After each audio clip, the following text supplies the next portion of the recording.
Hello प्यारे बच्चों, चलिए स्टार्ट करते हैं क्लास 11 चैप्टर फर्स्ट सेट का इंट्रोडक्शन। तो सबसे पहले बात करते हैं यहाँ पे चैप्टर के नाम की। सेट का मीनिंग क्या होता है? देखो ध्यान से, the collection of well defined objects. जो अच्छे से डिफाइन की हुई ऑब्जेक्ट्स होती हैं उनके कलेक्शन को, उनके समूह को हम क्या कहते हैं? सेट। अब ये कलेक्शन का मीनिंग क्या है? ध्यान से देखो। In sense that we can decide a particular object belonging to a collection or not. जिन ऑब्जेक्ट्स को हम आसानी से देख के बता सकें कि वो उस कलेक्शन के अंदर आएंगी या नहीं आएंगी, उन्हीं ऑब्जेक्ट्स के कलेक्शन को हम क्या कहते हैं बच्चों? सेट कहते हैं। अब इसको एक एग्जांपल से समझते हैं। ध्यान से देखो, हमने एक एग्जांपल लिया डेज इन ए वीक, दूसरा एग्जांपल लिया मंथ्स इन ए ईयर। अब आप आसानी से बता सकते हैं, अगर आपके सामने कोई जनवरी बोलता है तो आप उस जनवरी को कहां पे रखोगे? मंथ्स इन ए ईयर रखोगे।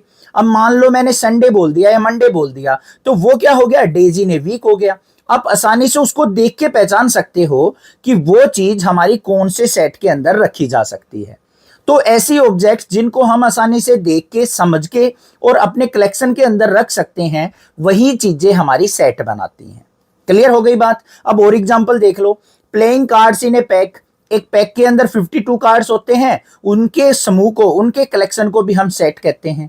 वोवल्स इन इंग्लिश अल्फाबेट, आसानी से बता दोगे आप। AEIOU 5 ही वोवल्स होते हैं, वो भी हमारा सेट बन गया। A team of 11 best cricket batsman of the world. अब यहां पे बात करते हैं, ध्यान से समझने वाली बात यहां पे आती है। अब भाई देखो, पर्सन टू पर्सन यहां पे आपकी थिंकिंग वेरी हो सकती है। कोई बच्चा मान लो क्या करता है, कोई अलग बेस्ट 11 प्लेयर्स सेलेक्ट कर लेता है, आप कोई अलग बेस्ट 11 प्लेयर सेलेक्ट कर लोगे, कोई थर्ड पर्सन कोई और सेलेक्ट कर लेगा। मतलब तीनों पर्सन की क्या हो रही है यहाँ पे? थिंकिंग वेरी हो रही है। तीनों के जो कलेक्शन ऑफ ऑब्जेक्ट है वो अलग अलग हो रहे हैं, तो ये हमारी क्या होगी? सेट नहीं होगी। और ये हमारी जो वैल्यूज हैं, ये हमने जो एग्जांपल लिए हैं, ये सारे के सारे किस में आएंगे? सेट के अंदर काउंट हो जाएंगे। और एग्जांपल ले लेते हैं एक। मान लो मैंने बोल दिया कि भाई most dangerous animal in the world. अब भाई यहां पे भी आप फिक्स नहीं कर सकते एनिमल्स को। अब आपकी थिंकिंग हो सकती है कि सर मैं लोयन को ज्यादा डेंजरस मानूंगा, कोई दूसरा कह दे कि मैं सर कोबरा स्नेक को ज्यादा डेंजरस मानूंगा। तो पर्सन टू पर्सन क्या हो गई यहाँ पे? जो हमारे एलिमेंट्स हो गए सेट के, या फिर जो कलेक्शन ऑफ डेटा हो गया या ऑब्जेक्ट्स हो गई, वो बच्चों हमारी चेंज हो रही हैं। तो ऐसी ऑब्जेक्ट्स जिन पे सभी की थिंकिंग सेम रहे, उनको हम क्या कहते हैं? सेट के अंदर काउंट करते हैं। बात आ गई क्लियर? समझ में आ गई डेफिनेशन? अब भाई बात आती है यहाँ पे some important terms and symbol in mathematics. Math के अंदर आपको कुछ इस प्रकार के सिंबल देखने को मिलेंगे, चैप्टर फर्स्ट के अंदर भी, और आगे रिलेशन एंड फंक्शन और क्लास 12th का मैथ करेंगे, वहां पे भी आपको इस प्रकार के सिंबल देखने को मिल जाएंगे। तो इनके एग्जैक्ट मीनिंग आपको पता होनी चाहिए। सबसे पहला आता है कैपिटल एन। एन का मतलब होता है हमारी नेचुरल नंबर्स। लिख भी देता हूं मैं यहाँ पे। एन का मतलब क्या होता है? Natural numbers. इनमें कंफ्यूज रहते हैं बच्चे, कौन कौन से होंगे? 1 2 3 4 अप टू इंफिनिटी। चलते चले जाओ, वो सारे के सारे किसके अंदर काउंट होंगे बच्चों? हमारे नेचुरल नंबर के। इसके साथ ही हमारा एक आता है होल नंबर। होल नंबर को हम किससे डिनोट करते हैं बच्चों? W से। तो होल नंबर के अंदर क्या होता है? जीरो भी इंक्लूड हो जाती है। 0 1 2 3 4 अप टू इंफिनिटी। नेक्स्ट बात करते हैं जेड। जेड किस लिए यूज किया जाता है? हमारा इंटीजर वैल्यू के लिए। तो ये क्या हो गई हमारी? यहां पे इंटीजर्स आ गए। इंटीजर्स में क्या आ जाएगा? 0 +-1 +-2 +-3 अप टू इंफिनिटी। क्लियर? अब बात करते हैं जेड प्लस। जेड प्लस का मतलब क्या है? क्लियरली दिखाई दे रहा है। जेड का मतलब इंटीजर और प्लस का मतलब ऑल पॉजिटिव इंटीजर्स। तो यहां पे जेड प्लस का मीनिंग क्या हो जाएगा बच्चों? All positive integers. क्लियर बात? नेक्स्ट बात आती है हमारी क्यू की। क्यू किस लिए होता है? हमारा रैशनल नंबर के लिए। तो यहां पे लिख लेंगे, ये हो गए हमारे रैशनल नंबर्स। और क्यू प्लस का मतलब क्या हो गया? Positive rational number. Positive rational numbers. Next हमारे पास है आर। कैपिटल आर का मतलब क्या है? यहां पे रियल नंबर्स। रियल नंबर के अंदर सारे के सारे नंबर होते हैं, रैशनल भी इरेशनल भी। ठीक है? और आर प्लस का मतलब क्या होगा? Positive real numbers. Positive real numbers. ये बातें आपको अच्छे से क्लियर होनी चाहिए, क्योंकि ये नोटेशन आपकी यूज होंगी और इसी प्रकार से आपको क्वेश्चंस में देखने को मिलेंगी। इजीली आपको पकड़ में आ जानी चाहिए कि इनका एक्चुअल मीनिंग क्या है। ठीक है, नेक्स्ट देखते हैं some important points of set. कोई भी एक सेट होता है, उसके अंदर कुछ इंपॉर्टेंट पॉइंट्स होते हैं जो कि आपको ध्यान रखने होते हैं। कोई भी आपको सेट बनाना है या कोई भी आपको एक स्टेटमेंट दे रखी है, आपको आइडेंटिफाई करना है कि ये सेट है या नहीं है, तो आपको ये डिफरेंट डिफरेंट कंडीशंस आपको चेक करनी होती हैं। सबसे पहली कंडीशन क्या है? Objects, elements and members of a set are synonym terms. क्या कहा है यहाँ पे? जो हमारे एलिमेंट्स होते हैं ना, सेट जो बनाते हैं, उनको हम एलिमेंट्स भी बोलते हैं बच्चों। उसको हम सेट के मेंबर भी बोल देते हैं, उनको हम सेट के ऑब्जेक्ट्स भी बोल देते हैं। वो सारी की सारी क्या होनी चाहिए? सिनोनिम टर्म्स होनी चाहिए, आपस में एक दूसरे से मेल खाती हुई टर्म्स होनी चाहिए। ऐसा नहीं है कि आप एनिमल्स के अंदर ह्यूमन बींग्स को रख दो, एनिमल्स के अंदर आप बर्ड्स को रख दो। मान लो आपको बोल दिया कि सेट ऑफ एनिमल्स है, उसके अंदर आप बर्ड इंक्लूड नहीं कर सकते, क्योंकि वो सिनोनिम टर्म्स नहीं हुई। अब इंग्लिश वोवल्स बोल दिए आपको, इंग्लिश अल्फाबेट के अंदर वोवल्स, उसके अंदर हम इंटीजर वैल्यू इंक्लूड नहीं कर सकते। तो हमेशा जो भी मेंबर होंगे, एलिमेंट या ऑब्जेक्ट्स होंगे सेट के, वो हमेशा सिनोनिम टर्म्स होंगी। Clear? Second, sets are denoted by the capital letters like A B C X Y Z etcetera. हमेशा किसी भी सेट को हम कैपिटल लेटर से ही डिनोट करते हैं। कई केसेज में स्मॉल से भी लिख देते हैं, वो गलत होता है वैसे तो, बट हमेशा हम क्या करते हैं, जो हमारा सेट होता है उसको हमेशा कैपिटल लेटर से ही डिनोट किया जाता है। थर्ड बात करते हैं, elements of a set are separated by the small letters, represented by the small letters A B C D etcetera. हमेशा जो एलिमेंट्स होंगे ना, मेंबर्स होंगे या ऑब्जेक्ट्स होंगी सेट की, वो हमेशा स्मॉल लेटर से ही लिखी जाती हैं। Next, elements of set are always written in the middle braces. जो हमेशा सेट के एलिमेंट्स होंगे, ऑब्जेक्ट्स होंगे, वो हमेशा मिडल ब्रेसेज के अंदर ही लिखी जाएंगे, ये भी आपको ध्यान देनी है। नेक्स्ट क्या है? डुप्लीकेट और copy of elements is not possible in the set. किसी भी सेट के अंदर डुप्लीकेट एलिमेंट प्रेजेंट नहीं होंगे। मान लो किसी सेट के अंदर 1 आ गया तो दोबारा से 1 नहीं आएगा। मान लो किसी सेट के अंदर ए आ गया, स्मॉल ए आ गया, तो दोबारा से ए नहीं आएगा उसके अंदर। तो डुप्लीकेट एलिमेंट कभी भी प्रेजेंट नहीं होंगे। क्लियर बात यहां तक? आगे चलते हैं। अब इसको एक एग्जांपल से समझते हैं बच्चों। क्या है? A set of vowels in English alphabet. हमें क्या करना है? वोवल्स का सेट बनाना है एक इंग्लिश अल्फाबेट के। तो सबसे पहले हमें क्या करना है भाई? कैपिटल लेटर से हमें सेट को डिनोट करना है। जिससे भी आपका दिल कर रहा हो ना, उससे आप डिनोट कर सकते हो। मान लो सर मैंने एक्स से डिनोट कर लिया, तो कैपिटल एक्स ले लिया, एक्स इक्वल टू, फिर हमने क्या किया, जितने भी एलिमेंट्स होते हैं मिडिल ब्रेसेस के अंदर लिखे जाते हैं, तो यहां पे हमने मिडिल ब्रेसेस स्टार्ट कर ली। अब भाई जो इंग्लिश अल्फाबेट है उनके अंदर वोवल्स कौन कौन से होते हैं बच्चों? ए होता है, ई होता है, आई, ओ और यू। सारे के सारे मैंने क्या लिखे हैं? स्मॉल लेटर्स में लिखे हैं, और इसको हम ब्रैकेट को बंद कर देंगे। तो ये हमारी क्या हो गई? एक सेट की रिप्रेजेंटेशन हो गई। क्लियर बात? आ गया समझ में? आगे आ जाओ भाई। नेक्स्ट एक और एग्जांपल लिया मैंने, set of all letters in the word trigonometry. इस ट्राइगोनोमेट्री के अंदर जितने भी वर्ड्स है ना, उसका हमें एक सेट बनाना है। अब मेरा दिल कर रहा है सर एक्स की जगह मैं ए से सेट बनाना चाहता हूं, तो कैपिटल ए से ले लिया। इसके अंदर एलिमेंट्स क्या आएंगे? अब ध्यान से देखो बच्चों, यहां पे कैपिटल लेटर्स में सारे के सारे वर्ड दे रखे हैं, तो हमें यहां पे एलिमेंट्स को कैपिटल लेटर्स में ही लिखना पड़ेगा। ऐसा नहीं है कि यहां पे आप स्मॉल बना दो इनको। आपको ये कैपिटल में दे रखा है, वर्ड कैपिटल में दे रखा है, तो इसके सारे लेटर्स क्या लिखने पड़ेंगे? कैपिटल में ही लिखने पड़ेंगे। तो यहां पे सबसे पहला एलिमेंट क्या आ गया? टी। फिर क्या आ गया बच्चों? आर, फिर आई, फिर जी, फिर ओ, फिर एन, फिर ओ आ गया। तो मैंने बताया था फिफ्थ पॉइंट कि डुप्लीकेट एलिमेंट कभी भी नहीं आएंगे, तो ओ को हम दोबारा से नहीं लेंगे, इसको छोड़ दो। फिर आ गया हमारे पास एम, फिर क्या आ गया? ई, फिर आ गया टी, टी भी दोबारा आ गया, टी को भी छोड़ देंगे। आर भी दोबारा आ गया, आर को भी छोड़ देंगे, और लास्ट में क्या आ गया? वाई, और कैपिटल इसको मिडिल ब्रेसेस को कर देंगे बंद। तो ये हमारा क्या बन गया? यहाँ पे सेट बन के तैयार हो गया। क्लियर हो गई ये बात? कोई दिक्कत नहीं है? ठीक है, आगे चले नेक्स्ट टॉपिक पे। नेक्स्ट जो टॉपिक आता है हमारा, वो आता है बच्चों methods of representation of a set. कि सेट को हम किस किस टाइप से रिप्रेजेंट कर सकते हैं। अभी हमने सेट लिखना सीख लिया, बट यहां पे 2 मेथड होते हैं हमारे। एक तो होता है रोस्टर फॉर्म और टेबुलर फॉर्म। दूसरा मेथड होता है हमारा सेट बिल्डर फॉर्म। दोनों मेथड्स को हम सीखेंगे और कई बार आपका ये एग्जाम के अंदर या फिर एनसीईआरटी के अंदर क्वेश्चन भी मिलेंगे कि आपको रोस्टर फॉर्म गिवन मिलेगी, उसको सेट बिल्डर फॉर्म में कन्वर्ट करना है, सेट बिल्डर फॉर्म में होगा तो रोस्टर फॉर्म में कन्वर्ट करना है। अब इनको ध्यान से समझ लो क्या चीज है। सबसे पहले बात करते हैं रोस्टर फॉर्म और टेबुलर फॉर्म की। दोनों का मीनिंग सेम ही होता है। क्या है? In this form, all the elements of a set are separated by commas and enclosed within the curly bracket. हमेशा इसके अंदर रोस्टर और टेबुलर फॉर्म के अंदर क्या होंगे बच्चों? जो हमारे सेट के एलिमेंट होंगे ना, उनको हम कोमा द्वारा सेपरेट करके लिखते हैं और साथ में यहां पे करली ब्रैकेट के अंदर उनको लिखा जाता है।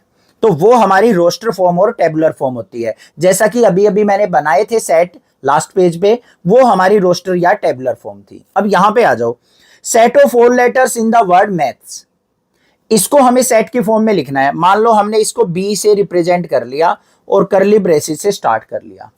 पहले क्या आएगा हमारा एम, फिर क्या आ जाएगा भाई ए, फिर क्या आ जाएगा टी, फिर क्या आ जाएगा एच और फिर क्या आ जाएगा हमारा एस आ जाएगा और ब्रैकेट को कर दिया बंद। कोई भी डुप्लीकेट एलिमेंट नहीं है, सभी एलिमेंट्स को हमने सेट के अंदर राइट डाउन कर दिया है और ये हमारे क्या कहलाएंगे? रोस्टर फॉर्म और टेबुलर फॉर्म कहलाएंगे, क्योंकि एलिमेंट्स जो हैं कोमा द्वारा सेपरेटेड है। ठीक है, नेक्स्ट बात करते हैं सेट बिल्डर फॉर्म की। सेट बिल्डर फॉर्म कौन सी होती है? In this form all the elements of a set having a common property are written in word form. ध्यान से सुनो क्या कहा है कि हमारे पास जो भी एलिमेंट्स होंगे ना किसी सेट के, उन सबके बीच में एक कॉमन प्रॉपर्टी होगी। उस कॉमन प्रॉपर्टी को आपको आइडेंटिफाई करना है, पहचानना है और वर्ड की फॉर्म में राइट डाउन कर देना है। बस वही हमारी क्या कहलाती है? सेट बिल्डर फॉर्म कहलाती है। अब इसको लिखने का तरीका होता है, देखो कैसे लिखते हैं। Here we can use a variable for description of elements. अब जो भी सेट के अंदर एलिमेंट होंगे ना बच्चों, उनको डिस्क्राइब करने के लिए हम अपने पास से एक वेरिएबल मान लेते हैं। कोई भी मान सकते हो, आपका जो दिल करे, A B C D X Y Z जो भी दिल करे। तो मान लिया हमने एक्स मान लिया। उसके बाद क्या करते हैं? फॉलोड बाय कॉलन, इस प्रकार से कॉलन लगाते हैं। इसका मीनिंग होता है सच दैट, कि हमने जो वेरिएबल लिया है वो क्या एक्सप्लेन करना चाहता है, वो क्या कहना चाहता है।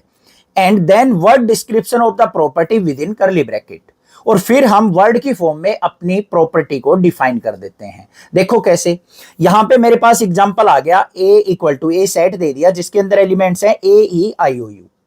अब भाई ध्यान से देखो, ये हमारी कौन सी फॉर्म है? रोस्टर और टेबुलर फॉर्म। इसको हमें सेट बिल्डर फॉर्म में कन्वर्ट करना है।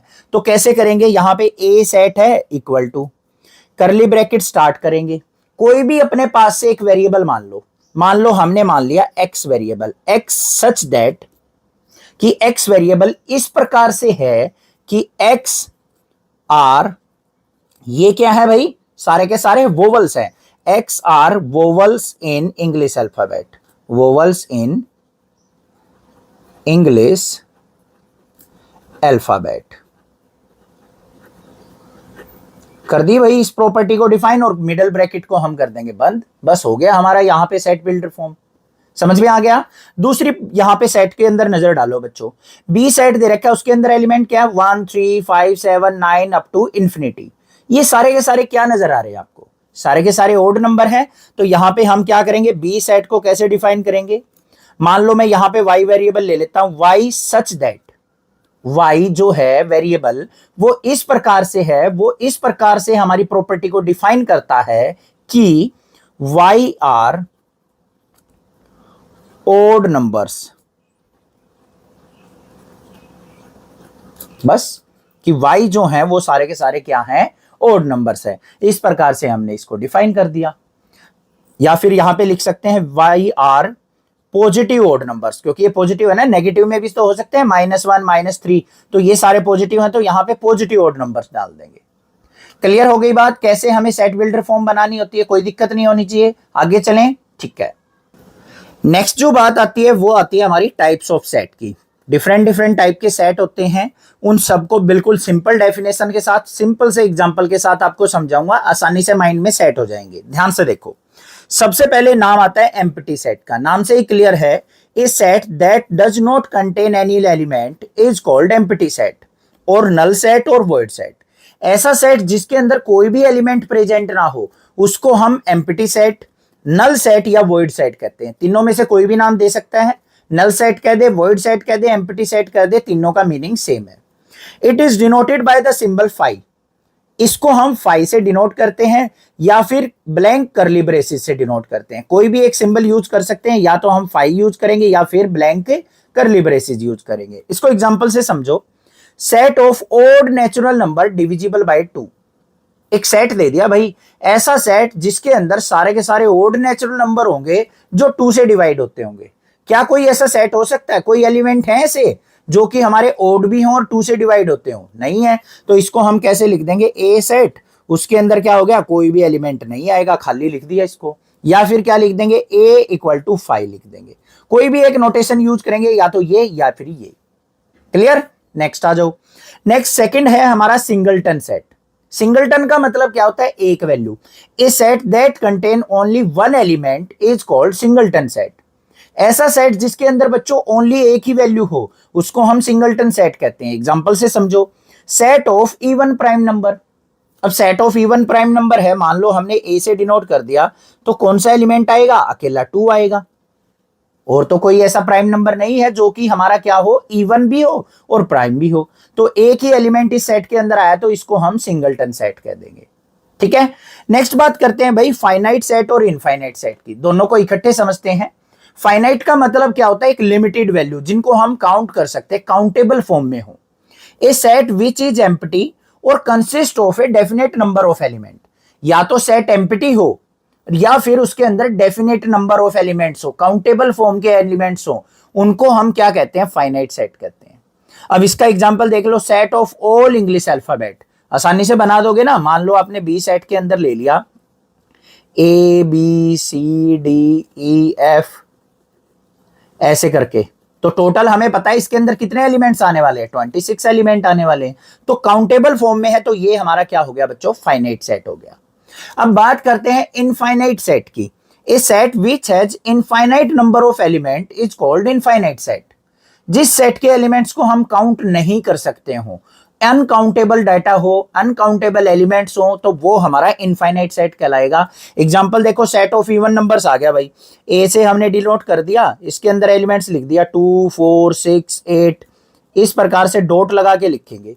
अब हमें नहीं पता कि ये कहां तक जाते जाएंगे, हमें काउंट नहीं कर सकते इनको, तो ये हमारे क्या हो गए? इनफाइनाइट सेट के अंदर।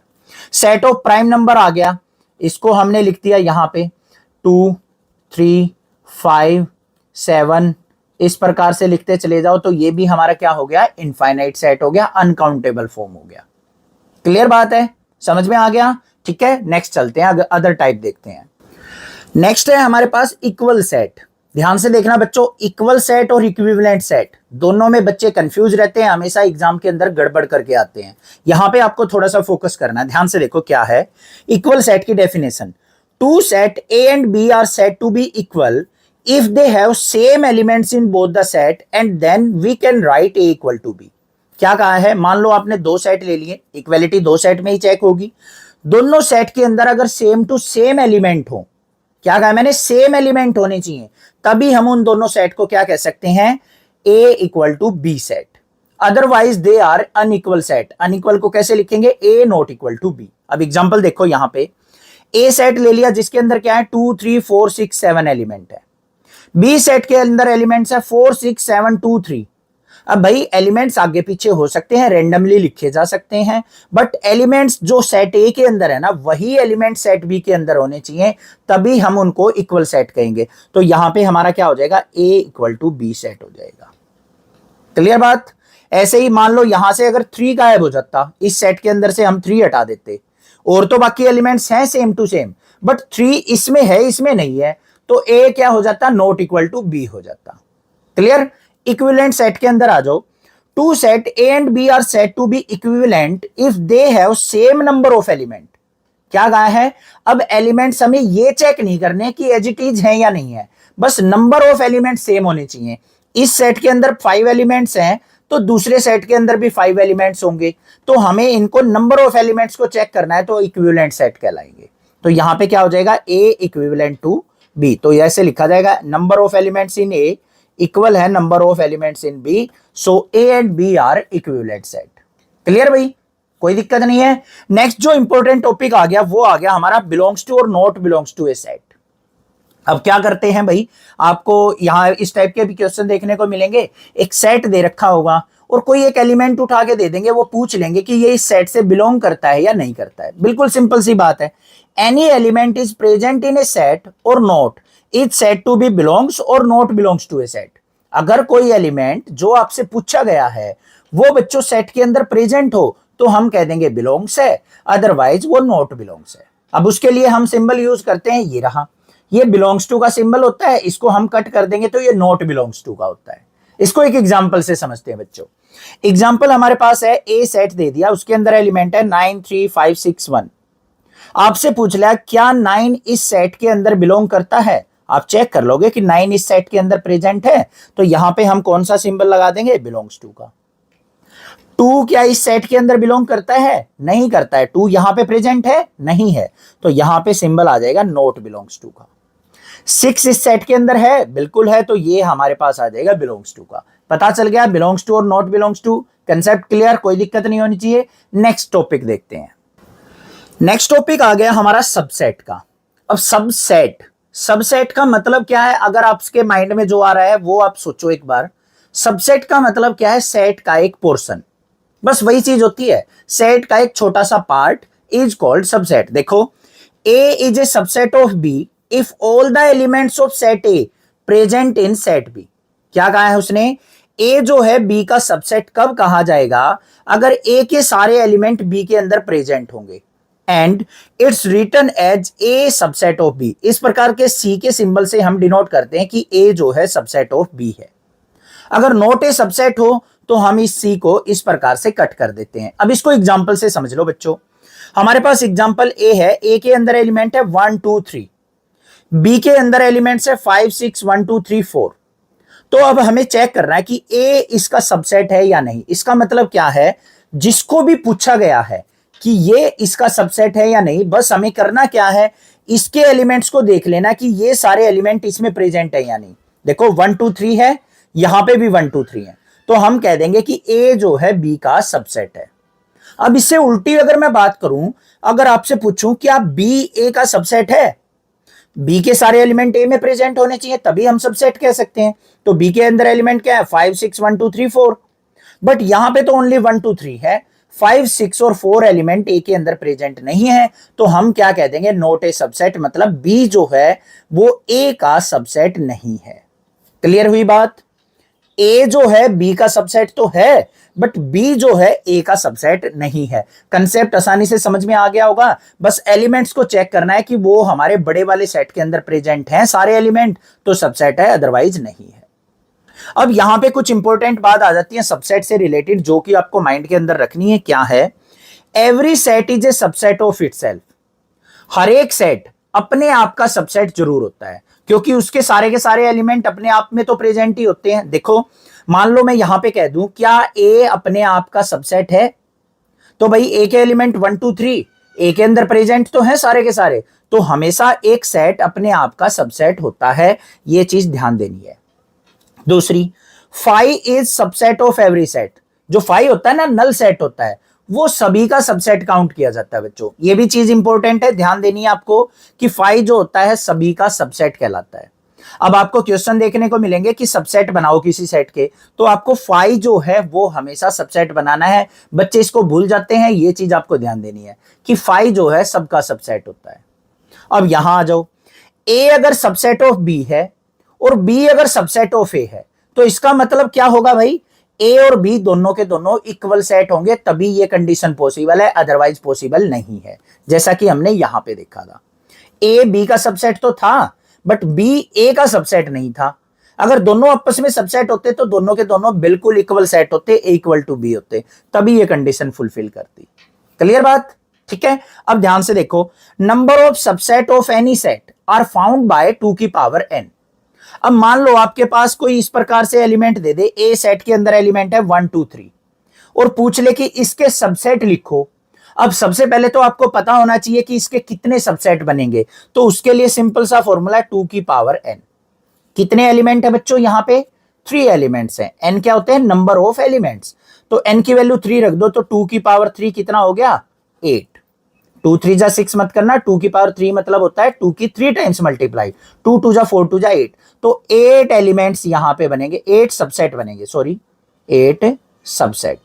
अब वो कैसे बनेंगे ध्यान से देखो, सबसे पहला क्या बनेगा भाई 5, 5 सबका सबसेट होता है।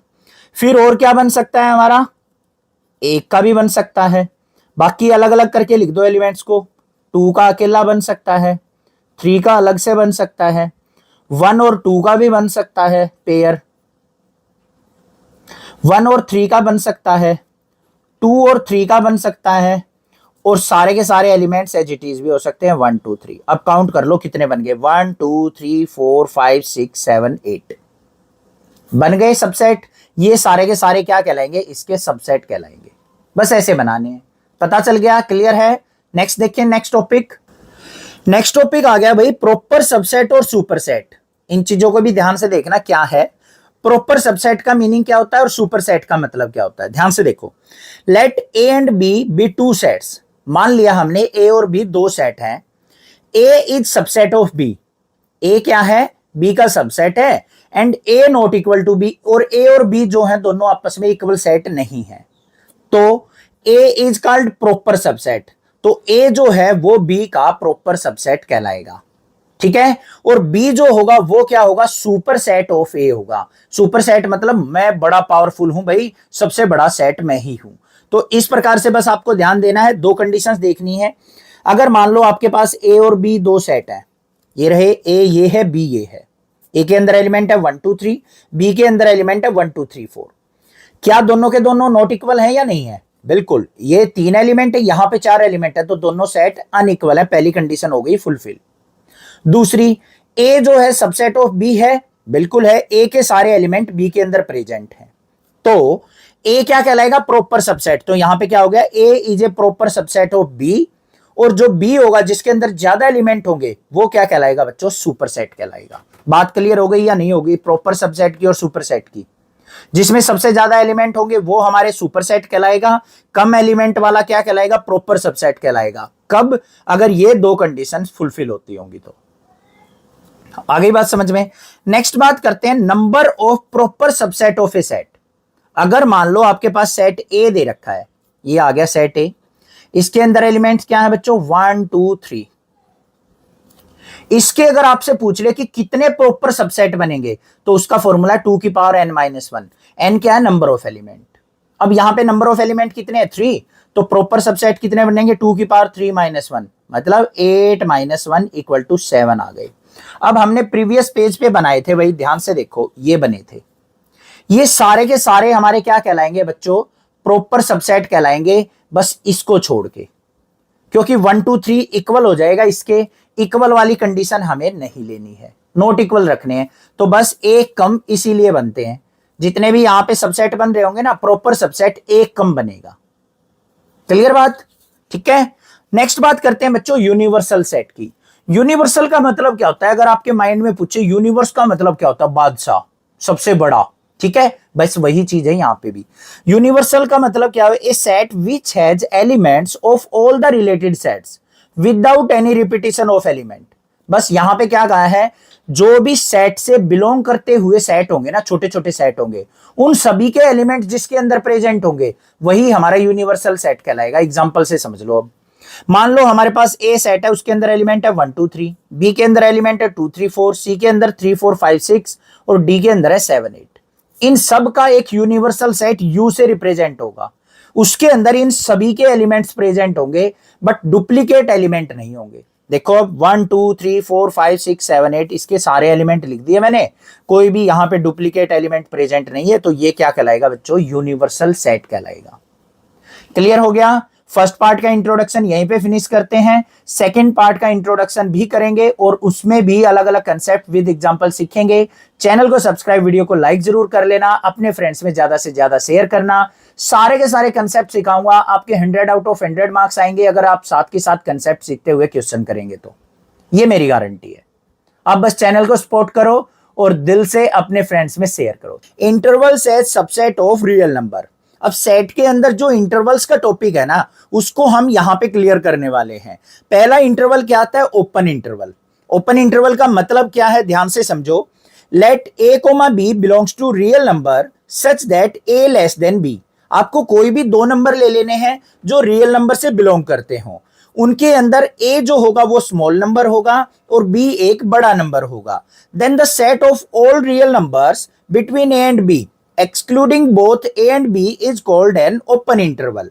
तो यहां पे हमारा जो सेट बनेगा ना ओपन इंटरवल के अंदर, वो कौन सा बनेगा बच्चों? a और b के बीच के जितने भी सारे रियल नंबर होंगे ना, वो हमारे ओपन इंटरवल के अंदर काउंट होंगे। और साथ में कंडीशन क्या है? a और b को आपको एक्सक्लूड करना है, मतलब a और b को आपको काउंट नहीं करना है, उसको हम ओपन इंटरवल कहेंगे। It is denoted by the a comma b, और ये हमारी जो स्मॉल ब्रैकेट्स होती है ना, इनको हम ओपन इंटरवल बोलते हैं। इसको लिखा कैसे जाएगा, ध्यान से देखो। a comma b equal to x such that, x का मतलब क्या है? a और b की कोई भी वैल्यू लेंगे ना हम, वो इस प्रकार से होंगी कि a से तो बड़ी होंगी और b से छोटी होंगी। इक्वल टू का साइन यहां पे नहीं आया है क्योंकि ये हमारा ओपन इंटरवल है। ठीक है, इसको एक एग्जांपल से समझो, ध्यान से देखो। मान लो हमारी ये नंबर लाइन है बच्चों, इसके ऊपर ये a नंबर है, ये b है। b जो है a से क्या है? ग्रेटर है। अब हमें क्या करना है, ओपन इंटरवल के अंदर a और b के बीच की वैल्यू जो ये रेड लाइन से शो हो रही है, ये सारी की सारी वैल्यू ले लेनी है। b और a को हमें नहीं लेना है, बस वो सारी वैल्यूज हमारी किसके अंदर कहलाएंगी? ओपन इंटरवल में। समझ में आ गया? एक और एग्जांपल लेते हैं। मान लो हमारी ये नंबर लाइन है, यहां पे हमने ले लिया 2 और यहां पे ले लिया हमने 6। तो हमें क्या करना है, ओपन इंटरवल के अंदर बच्चों 2 और 6 के बीच की सारी वैल्यूज लेनी है। मतलब 2 से आगे क्या हो जाएगा? 2.1 स्टार्ट हो जाएगा, और 6 से पहले क्या होगा? 5.9 होगा। ये सारी वैल्यूज तो हम ले लेंगे, बट 2 और 6 को नहीं लेंगे, वो हमारा ओपन इंटरवल कहलाएगा। क्लियर हो गया? समझ में आ गया? अब नेक्स्ट चलते हैं हम अपने क्लोज इंटरवल के ऊपर। क्लोज इंटरवल के अंदर क्या है, ध्यान से देखो। Let a comma b belongs to real number such that a less than b। इसी प्रकार से हमने दो नंबर ले लेने हैं जिसमें a हमारा छोटा नंबर होगा, b बड़ा नंबर होगा। Then the set of all real numbers between a and b including both a and b is called close interval. Open interval close interval में डिफरेंस समझ में आ गया?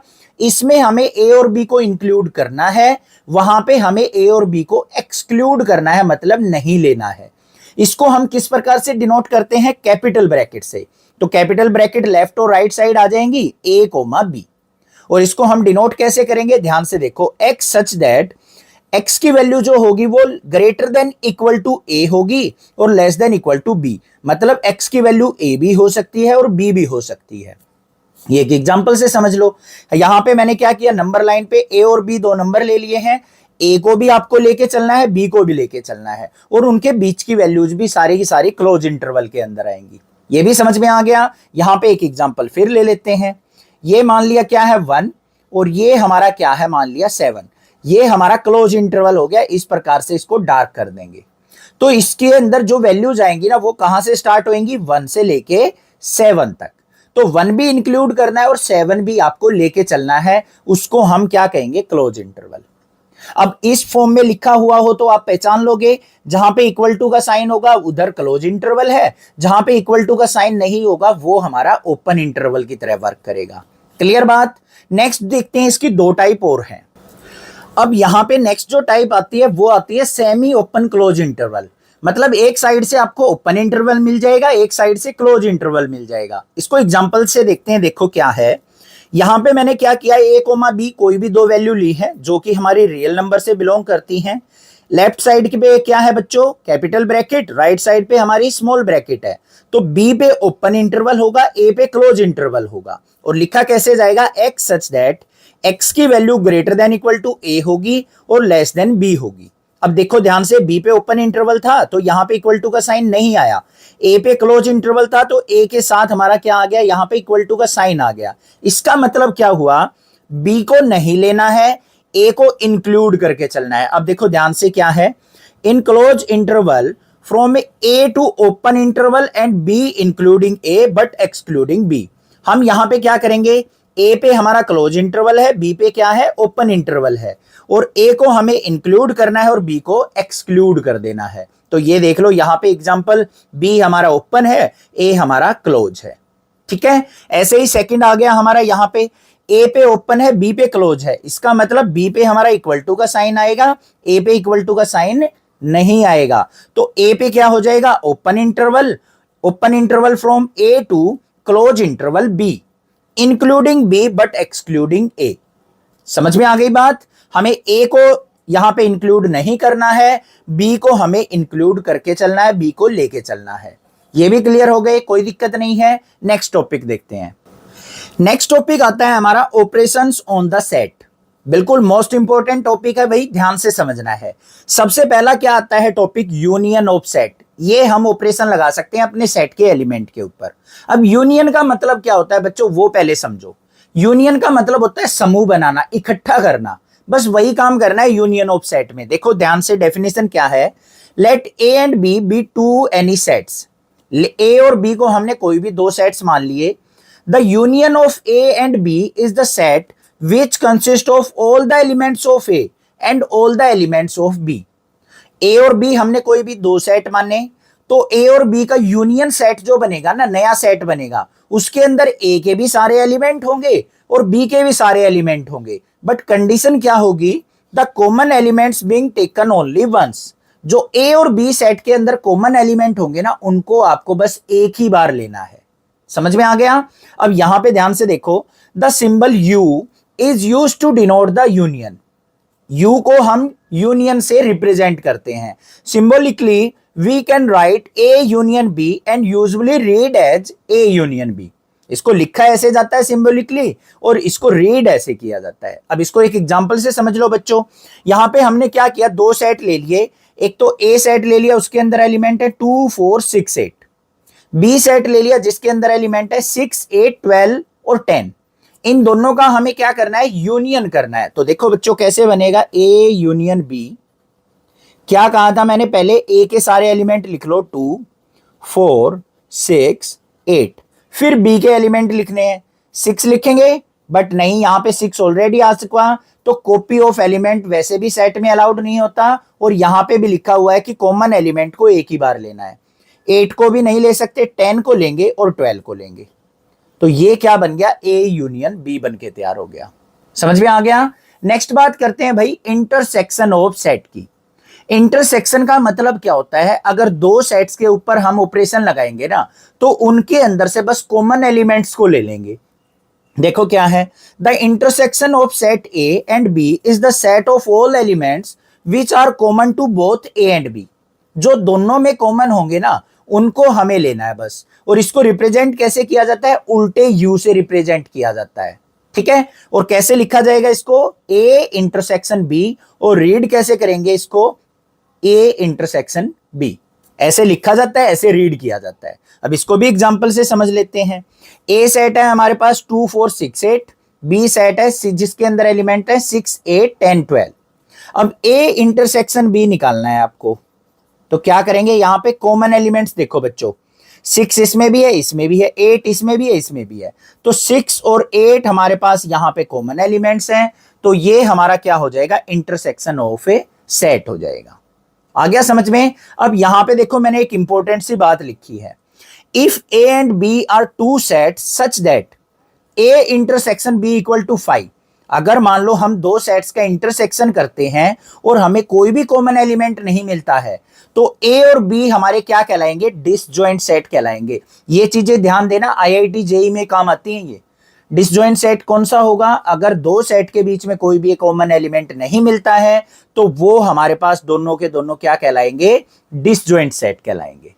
समझ में आ गया ये भी? नेक्स्ट टॉपिक पे मूव ऑन करें। ठीक है, नेक्स्ट टॉपिक आ गया बच्चों हमारा most important topic, Venn diagram. अब वेन डायग्राम होता क्या है, पहले डेफिनेशन से समझेंगे। Relationship between sets is represented by A diagram is called Venn diagram. मान लो आपके पास दो या दो से ज्यादा सेट्स हैं, उनके रिलेशन को आपको डायग्राम से रिप्रेजेंट करना है, तो हम यहां पे वेन डायग्राम की हेल्प लेते हैं। और किस प्रकार से रिप्रेजेंट किया जाता है वो भी ध्यान से देख लो। ऐसे सर्कल की फॉर्म में हम वेन डायग्राम बनाते हैं। कैसे बना, देखो ध्यान से। हमारे पास मान लो 3 सेट है बच्चों, तीनों के अंदर अलग अलग कंडीशन है। एक सेट तो ऐसा है जिसके अंदर इवन नंबर फ्रॉम 1 to 25 है। दूसरा सेट ऐसा है जिसके अंदर क्या है, इवन नंबर है और साथ में मल्टीपल ऑफ 5 है फ्रॉम 1 to 25। तीसरा सेट ऐसा है जिसके अंदर क्या है, मल्टीपल ऑफ 5 है ओनली, 1 से लेके 25 के बीच में। 3 सेट समझ में आ गए कौन कौन से हैं। पहले सेट के अंदर क्या है, 1 से 25 के बीच के इवन नंबर हैं। दूसरा सेट ऐसा है जिसमें इवन नंबर भी है और साथ में 5 के मल्टीपल है, 1 से 25 के बीच। और थर्ड हमारा सेट क्या है, जिसमें ओनली 5 के मल्टीपल है, 1 से 25 के बीच। 3 सेट हो गए। अब उन तीनों सेटों को अगर आपको यहां पे रिप्रेजेंट करना है डायग्राम से, तो हम किसकी हेल्प लेते हैं बच्चों, वेन डायग्राम की हेल्प लेते हैं। देखो मैंने एक सर्कल बना लिया भाई, पहले ऊपर वाले सर्कल पे ध्यान दो, नीचे वाले को छोड़ दो। इसके अंदर जितने भी एलिमेंट्स दिख रहे हैं ना आपको, सारे के सारे क्या है, इवन नंबर है या नहीं है, ध्यान से देखो, सारे के सारे क्या है, इवन नंबर। और कहां से कहां तक है, 1 से लेके 25 तक। हो गया काम खत्म। दूसरा मैंने क्या किया, एक सर्कल नीचे वाला बना लिया। इसके अंदर एलिमेंट क्या है, 5, 10, 20, 25 और 15। ये एलिमेंट्स हैं। ये किसको रिप्रेजेंट कर रहे हैं, 5 के मल्टीपल्स को। 5, 10, 20, 25 और 15, ये सारे क्या हो गए भाई, 5 के मल्टीपल्स। अब साथ में एक सेट और आ गया जिसके अंदर ये दोनों कंबाइंड दे रखे हैं, इवन नंबर भी होना चाहिए, 5 का मल्टीपल भी होना चाहिए। तो ये जो कॉमन रीजन है ना, ये किसको रिप्रेजेंट कर रहा है बच्चों, 10 और 20, दोनों 5 के मल्टीपल भी हैं और इवन नंबर भी हैं। तो इस प्रकार की रिप्रेजेंटेशन हमारी क्या कहलाती है, वेन डायग्राम कहलाती है। क्लियर हो गई बात, समझ में आ गया। अब यहां पे मैंने एक और रिप्रेजेंटेशन दिखाई है बच्चों। ये क्या है हमारे पास, ये ए सेट था, ये कोई बी सेट है। तो बीच का जो एरिया होता है ना, जो ये ब्लू कलर दिखा रखा है, ये कौन सा एरिया होगा, ए इंटरसेक्शन बी। मतलब ए और बी के बीच में जो कॉमन एरिया होगा उसको हम यहां पे रिप्रेजेंट करेंगे। अब देखो यहां पे कॉमन रीजन कौन सा था, 10 और 20। 10 और 20 इन दोनों सेट की कंडीशन को फुलफिल कर रहे थे ना, इसलिए इनको कॉमन में रख लिया हमने। इवन नंबर भी थे और 5 के मल्टीपल भी थे। तो ये हमारा क्या हो गया, बीच का इंटरसेक्शन रीजन, जो दोनों की प्रॉपर्टी, इस सेट की भी इस सेट की भी प्रॉपर्टी को रखता है। समझ में आ गया कैसे वेन डायग्राम रिप्रेजेंट किया जाता है। बाकी क्वेश्चंस करेंगे ना, वहां से और अच्छे से क्लियर हो जाएगा। नेक्स्ट टॉपिक आता है हमारा डिफरेंस ऑफ सेट। दो सेटों के बीच में डिफरेंस को किस प्रकार से रिप्रेजेंट किया जाता है। ध्यान से डेफिनेशन देखेंगे पहले क्या है। The difference of the set A and B in this order is the set of elements which belongs to A but not to B। हमें एलिमेंट्स को कैसे लिखना होता है, जो कि ए सेट से तो बिलोंग करते हों बट बी से बिलोंग ना करते हों। अब डेफिनेशन से थोड़ा ऑकवर्ड लग रहा होगा आपको, समझ में नहीं आया होगा, बट मैं अभी एग्जांपल से समझाऊंगा ना, माइंड के अंदर बिल्कुल आसानी से सेट हो जाएगा। और कैसे लिखा जाता है इसको, अगर हमें ए माइनस बी निकालना है तो ए माइनस बी, और रीड कैसे करेंगे, ये रीड करने का तरीका है। अब देखो ध्यान से बच्चों, मैंने एक एग्जांपल ले लिया, ए सेट यहां पे है और बी सेट जिसके एलिमेंट्स ये हैं। अब मान लो आपको ए माइनस बी निकालने के लिए बोल दे, ध्यान से देखना, ऑर्डर आपको माइंड में जरूर रखना है। ए माइनस बी मतलब ए के एलिमेंट्स में से बी के एलिमेंट्स को सब्ट्रैक्ट करना है। तो जो भी बी के एलिमेंट है ना, 2, 4, 6, 8, उनको छोड़ दो। 2 को छोड़ देंगे, 4 को छोड़ देंगे, 6 को छोड़ देंगे, 8 तो है ही नहीं तो उसको भी छोड़ देंगे। तो बस 2, 4, 6 घट जाएंगे और यहां पे बचेगा क्या, 1 बच गया, 3 बच गया, 5 बच गया। ये हमारा आंसर आ गया। अब बच्चों मान लो b माइनस ए निकालना हो, तो मतलब अब हमें क्या करना है, b के एलिमेंट्स में a वालों को सब्ट्रैक्ट करना है। b के अंदर क्या है, 2, 4, 6, 8, तो 2, 4, 6 हट गए, यहां पे अकेला b में क्या बच गया, 8 बच गया। तो b माइनस ए का आंसर क्या आ जाएगा, ओनली 8 आ जाएगा। समझ में आया या नहीं आया, क्लियर है। a माइनस बी करेंगे तो a के एलिमेंट्स में से b वाले हटा देंगे, a के अंदर जो बच जाएंगे वो लिख देंगे। b माइनस ए करेंगे तो b के एलिमेंट्स में से a के हटा देंगे और जो बच जाएंगे उनको लिख देंगे। ये हो गया difference of set. Clear. Next topic आता है हमारा कॉम्प्लीमेंट ऑफ ए सेट। क्या होता है कॉम्प्लीमेंट ऑफ ए सेट, ध्यान से देखो। The complement of a set is the set of all elements that belongs to the universal set but not to the original set. Complement of a set में क्या होते हैं, वो सारे elements आते हैं जो कि यूनिवर्सल सेट के अंदर प्रेजेंट होते हैं बट ओरिजिनल सेट के अंदर ना हो, उसको हम कॉम्प्लीमेंट ऑफ ए सेट कहते हैं। इसको भी एग्जांपल से समझेंगे। अब यूनिवर्सल सेट का जिस बच्चे को नहीं पता है वो पहली वीडियो देखिए, वहां से क्लियर हो जाएगा। अब देखो example, a set that contains the element present in the universal set but not in the set A. कैसे? यूनिवर्सल सेट हमारे पास क्या है बच्चों, 2 4 6 8 10 12, ये एलिमेंट्स का मान लिया हमारे पास क्या है, यूनिवर्सल सेट। सेट ए हमें दे रखा है 4 6 8 का, 3 एलिमेंट्स का। अगर हमें ए का यहां पे कॉम्प्लीमेंट निकालना है तो कैसे निकलेगा? एक तरीके से 2 4 6 8 10 12 में से इन एलिमेंट्स को हटा दो। किसको हटा देंगे? 4 हटा देंगे, 6 को हटा देंगे, 8 को हटा देंगे। तो हमारे पास ए कॉम्प्लीमेंट में क्या आ गया भाई? 2 आ गया, 10 आ गया, 12 आ गया। ये हमारा आंसर आ गया।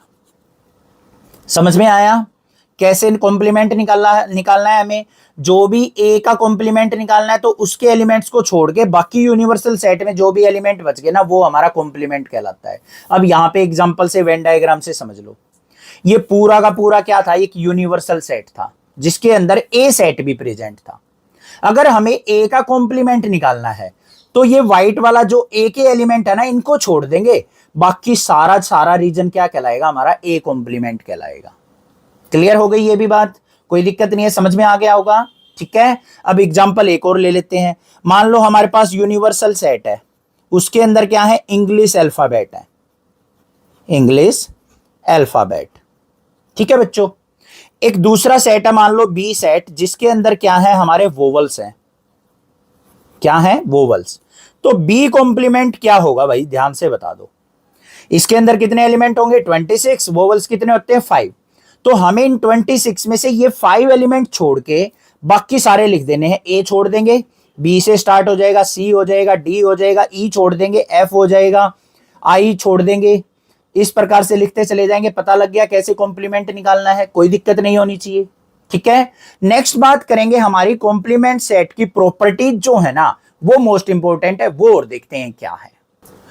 सबसे पहली जो प्रॉपर्टी आती है कॉम्प्लीमेंट ऑफ सेट की, वो आती है कॉम्प्लीमेंट लॉ। क्या होता है? ध्यान से देखो। अगर ए का और ए कॉम्प्लीमेंट का अगर हम यूनियन करते हैं तो हमेशा यूनिवर्सल सेट निकल के आएगा। ये चीज आपको ध्यान देनी है। एग्जाम्पल भी मैंने यहां पे ले रखा है, वो भी समझाऊंगा, बट कुछ एग्जाम्पल आपको खुद से भी ट्राई करके देखने और चेक करना है कि क्या ये लॉज बिल्कुल परफेक्ट है या नहीं है। ऐसे ही क्या कहा है, ए और ए डैश का अगर मैं इंटरसेक्शन लेता हूं तो कोई भी आपको कॉमन एलिमेंट देखने को नहीं मिलेगा जो कि हमारा 5 के इक्वल होता है। First law clear. सेकंड आता है डी मॉर्गन लॉ। ये मोस्ट इंपॉर्टेंट है। क्या है? अगर मैं ए यूनियन बी का कॉम्प्लीमेंट लेता हूं तो उसको मैं इस प्रकार से अलग अलग करके भी लिख सकता हूं, A complement intersection B complement. क्या किया? यूनियन का इंटरसेक्शन बन गया, ए और बी का अलग अलग कॉम्प्लीमेंट लिख दिया। ठीक है। ऐसे ही यहां पे आ जाओ। अगर ए इंटरसेक्शन बी का कॉम्प्लीमेंट है, इसको अगर सेपरेट करके लिखना है बच्चों, तो कैसे लिखा जाएगा? ए कॉम्प्लीमेंट इंटरसेक्शन का बन जाएगा यूनियन और B complement. Left hand side equal to right hand side होगी, हमेशा ये चीज ध्यान देनी है। नेक्स्ट आता है लॉ ऑफ डबल कॉम्प्लीमेंट। अगर किसी सेट का हम कॉम्प्लीमेंट निकाल के दोबारा कॉम्प्लीमेंट करें ना, तो वो हमें ओरिजिनल सेट दोबारा मिल जाता है। ये हमारा थर्ड लॉ कहता है। क्लियर। फोर्थ लॉ क्या कहता है? लॉ ऑफ एम्प्टी सेट और यूनिवर्सल सेट। अगर हम नल सेट का कॉम्प्लीमेंट निकाल लें, नल सेट का कॉम्प्लीमेंट का मतलब क्या हो गया? यूनिवर्सल सेट के सारे एलिमेंट। और यूनिवर्सल सेट का अगर कॉम्प्लीमेंट निकाल लें तो हमेशा क्या मिलेगा? 5। कोई भी एलिमेंट का सेट नहीं मिलेगा। ठीक है। अब यहां पे एक एग्जांपल दे रखा है, देखो यूनिवर्सल सेट ये है, ए सेट ये ले लिया, बी सेट ये ले लिया। अब मान लो यूनिवर्सल सेट का कॉम्प्लीमेंट निकालना हो, इसका मुझे कॉम्प्लीमेंट निकालना बच्चों यू डैश। तो कॉम्प्लीमेंट का मतलब क्या होता है? जिस सेट का कॉम्प्लीमेंट निकाल लेना वो सारे एलिमेंट हट जाते हैं। अब यहां से 2 भी हट गया, 4 भी, 6 भी, 8 भी, 10 भी, 12 भी, सारे हट गए। तो क्या बचा? कुछ भी नहीं, एक भी एलिमेंट नहीं बचा। तो ये क्या आ गया मेरे पास? नल सेट आ गया, 5 आ गया।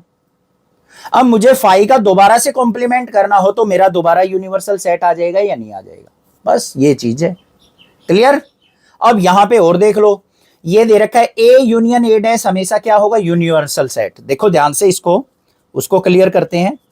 ए union A dash is equal to होगा यूनिवर्सल सेट के। ए सेट तो ये रहा हमारे पास, ए डैश निकाल लो। कैसे निकलेगा बच्चों? ए के एलिमेंट्स को छोड़ दो, बाकी यूनिवर्सल सेट के सारे एलिमेंट लिख दो। 4 6 8 को छोड़ देंगे, क्या बच गया? 2 बच गया, 10 बच गया और 12 बच गया। तो ये सेट आ गया ए और ए डैश, इन दोनों का यूनियन करना हो, यूनियन का मतलब इन दोनों का समूह बनाना है हमें, और सारे के सारे एलिमेंट ए के भी और ए डैश के भी लिख देने हैं। तो भाई यहां पे बना लो यूनियन, क्या बनेगा, पहले ए के एलिमेंट लिखेंगे 4 6 8, फिर यहां से लिखेंगे 2 10 12। अब ध्यान से देखो ये सारे के सारे एलिमेंट किसके हैं, यूनिवर्सल सेट के, तो ये इक्वल टू किसके आ गया, यू के इक्वल आ गया या नहीं आ गया। क्लियर है, कोई दिक्कत नहीं है, समझ में आ गया ना। ठीक है, ऐसे ही करना है। अब मान लो ए कॉम्प्लीमेंट का दोबारा कॉम्प्लीमेंट करना हो, ये ए डैश निकला था, इस ए डैश का डैश निकालना है।